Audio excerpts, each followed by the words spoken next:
গল্পের নাম রাঙা বউ, লেখিকা অল ইন্ডিয়া রুহি। করতে ইচ্ছা করছে, এই জীবন রেখে বা লাভ কি?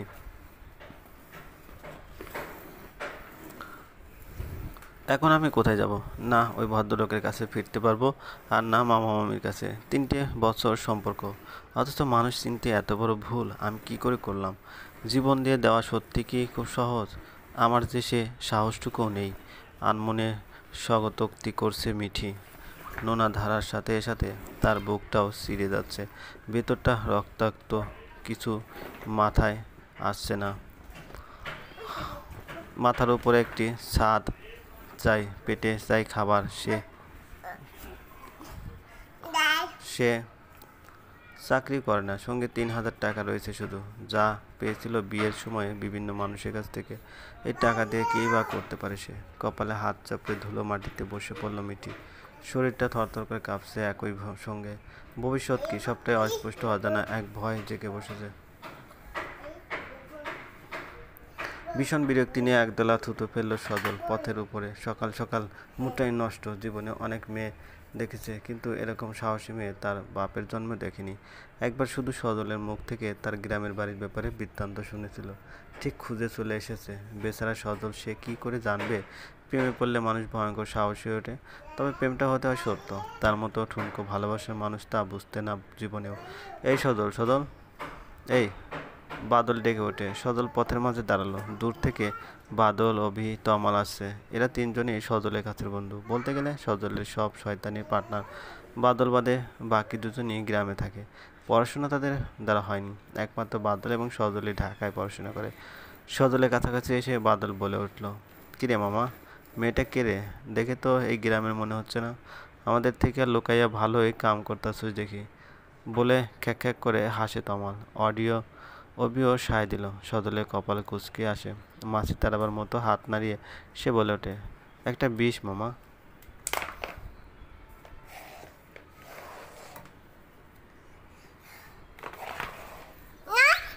বসো বসো, এখানে বসো। পুলিশ ডাক দেবো? এই পুলিশ! পুলিশ আসলো, পুলিশ আসলো। শুয়ে পড়ো, শুয়ে পড়ো, শুয়ে পড়ো। এরকম একটা মেয়েকে ফিরিয়ে দিচ্ছিস?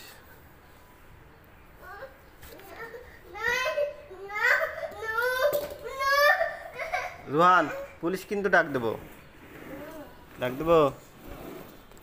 রাখ তোর মজা। আজ পর্যন্ত হাত ছাড়া আর কিছু ধরতে দিয়েছে নাকি আমাকে? সব সময় ন্যাকা সেজে বসে থাকতো। বিয়ের আগে প্রেম করতে পারবে, অথচ অন্য কিছু করা যাবে না।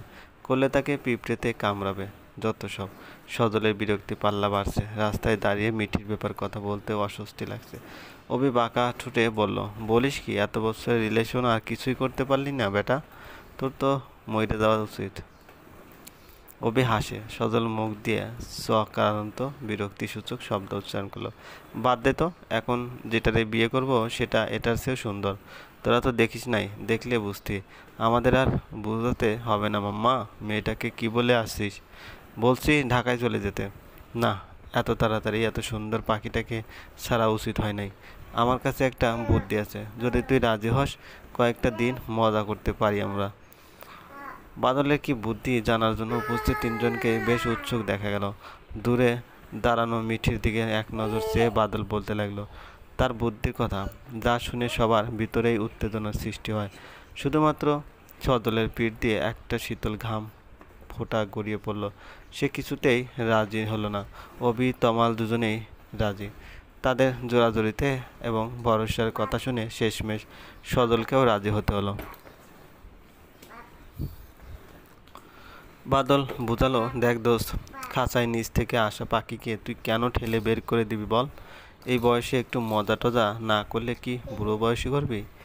ওই মেয়ে যে এখানে এসেছে, সেটা কি কাউকে বলে এসেছে? আসেনি তো। তাহলে আমরা ওর সাথে কি করলাম না করলাম সেটা কে জানবে? আর ওকে একদম মেরে ফেলবো না তো। কয়েকটা দিন একটু আনন্দ ফুর্তি করব, তারপর যে যার পথে। সদল শুকনো ঢোক গিলে বলল, কিন্তু ও যদি কাউকে বলে দেয়? দিলে দেবে, কি প্রমাণ থাকবে তার কাছে? আর আমরা কি তুলে নিয়ে এসেছি নাকি? মেয়ে নিজে এসেছে। আমার কি মনে হয় জানিস, এই মেয়ে কাউকে কিছু বলতে পারবে না। বললে তো নিজেই নিজের বেঁচে থাকা সম্মানটুকু নষ্ট করবে। আর যদি করে, দেখ, এটা করতে যাবে কেন? আর করলে তো এখনও করবে।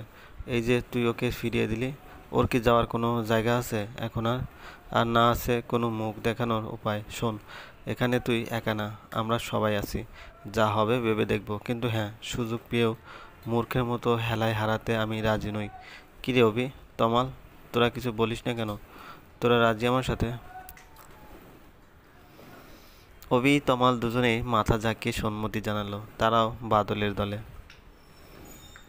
প্ল্যান মোতাবেক সজল উদ্গ্রীব মন নিয়ে মিঠির দিকে এগিয়ে গেল। মিঠি দূর থেকে দেখেছে সজলের সঙ্গে মিলে আরও তিনজন ছেলে কিছু একটা ফিসফিস করছে, তবে সেটা কি সে টের পায়নি।